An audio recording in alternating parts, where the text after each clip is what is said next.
We do have a NOS performance replay of what we have seen here today. Some epic, epic games, but this particular TVZ, here we have DRG and Ganzi moving out. Now, this is the point where I kind of felt like DRG was a little bit sloppy in this battle. What do you guys think about this?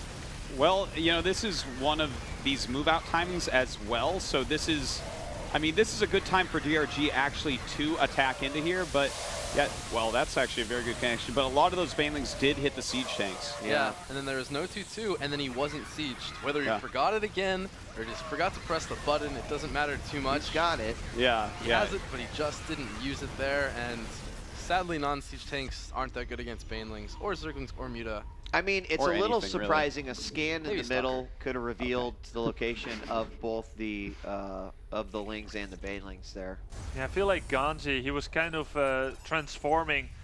In the first part, he kind of played like the Spoon Terran, getting like very greedy, but also getting a lot of upgrades to E-base, and then kind of he flipped this switch and he kind of went on mad mode and attacked. And he didn't have that kind of leapfrogging tank style, seeing whether the coast is clear, siege up this tank, and then move forward, which with the way his upgrades were lined up is something you would expect. And yeah, here you saw that third armor upgrade being researched as the Mutilis were attacking the eBay.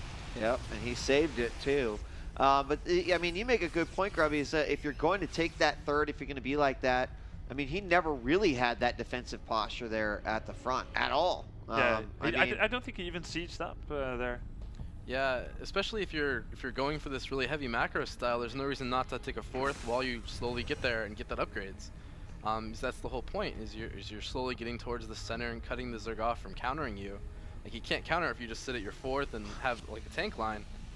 And possibly if you want to move out with an army at that time, when your upgrades are in the 60 to 75% area, what you would probably expect is to have it be preceded by a drop in the main base, for example, where you can visibly see that the Zerg is pulling back either half or almost all of his army in order to deal with that. But it was preceded by nothing, and therefore it was easy to kind of filter that information out for Dongregu and say, well, that's it. And look, right now, he's just walking on creep. Like, yeah. You can't. And he, again, had no vision of what was going on in the middle there. The first little group of Marines sort of gets sidetracked. But, I mean, look, chasing those Marines away, they eventually get hit by banelings. So that was the beginning of the end, fellas, right there. Yeah. Or the end of the end. The end of the end.